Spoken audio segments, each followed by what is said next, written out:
আসসালামু আলাইকুম। জেলা প্রশাসকের কার্যালয় পিরোজপুর নিজরত শাখা নিয়োগ বিজ্ঞপ্তি প্রকাশিত হয়েছে। জন্মসূত্রে বাংলাদেশের স্থায়ী নাগরিক ও পিরোজপুর জেলার স্থায়ী বাসিন্দাদের নিকট হতে দরখাস্ত আহ্বান করা যাচ্ছে। বেতন স্কেল 2015 ধরা হবে এবং যারা পূর্বে আবেদন করেছেন তাদের আর আবেদন করার প্রয়োজন নেই। নতুন করে যারা আবেদন করতে চাচ্ছেন তারা শুধু আবেদন করবেন।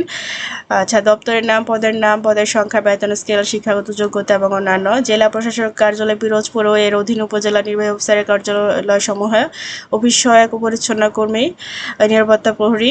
আচ্ছা, অভিষেক লাগবে 4 জন, পরিচ্ছন্ন কর্মী 2 জন, নিরাপত্তা প্রহরী 6 জন। আর এগুলো বেতন স্কেল সব হচ্ছে 20।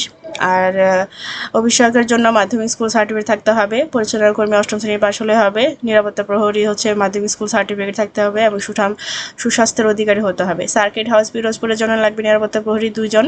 এটা 20তম গ্রেড। 20তম গ্রেডের বেতন হবে 8,250 টাকা থেকে 20,010 টাকা। আর হচ্ছে স্কুল জুনিয়র মাধ্যমিক স্কুল সার্টিফিকেটে বা সমান পরীক্ষা উত্তীর্ণ থাকতে হবে। আর হচ্ছে বেয়ারার 1 জন।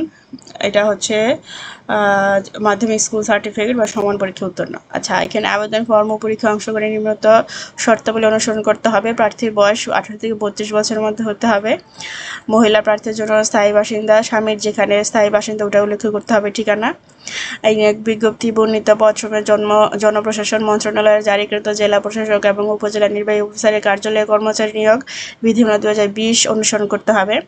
আবেদনকারীকে তার সর্বশেষ অর্জিত শিক্ষাগত যোগ্যতার বিষয়টি আবেদনপত্রে উল্লেখ করতে হবে।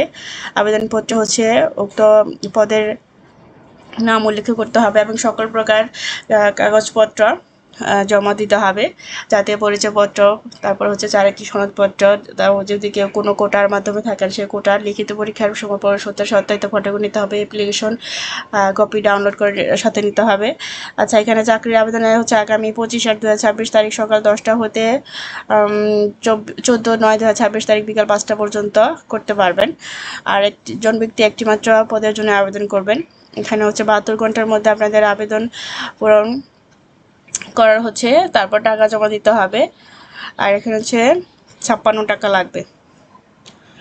আর 2টি SMS এর মাধ্যমে আবেদনটি কমপ্লিট হবে। যারা নিজে থেকে মোবাইলে করবেন ইউজার আইডি পাসওয়ার্ড দিয়ে তারপর হচ্ছে সেন্ড করতে হবে 16342 নম্বরে। অনলাইন আবেদন বা টাকা জমার কাজটি নিজে প্রার্থী করবেন, অথবা যদি কারো সাহায্য নেন তাহলে নিজে উপস্থিত থাকবেন। আর হচ্ছে এখানে টেলিটক নম্বর দেওয়া আছে আর ইমেল অ্যাড্রেস দেওয়া আছে, চাইলে হেল্প নিতে পারেন। পিরোজপুর ওয়েবসাইট এখানে দেওয়া আছে। পরীক্ষা অংশগ্রহণের জন্য প্রার্থীকে কোনো প্রকার টিএ দেওয়া হবে না। নিয়োগকৃত কর্তৃপক্ষ বিজ্ঞপ্তি লিখিত পদে হ্রাস বৃদ্ধি হতে পারে। তো নির্ধারিত সময়ের আগে আপনারা আবেদন করবেন। ধন্যবাদ ভিডিওটি দেখার জন্য। যদি কোথাও কোনো বুঝতে সমস্যা হয় কমেন্ট করবেন, আমি বুঝিয়ে দিব। ধন্যবাদ।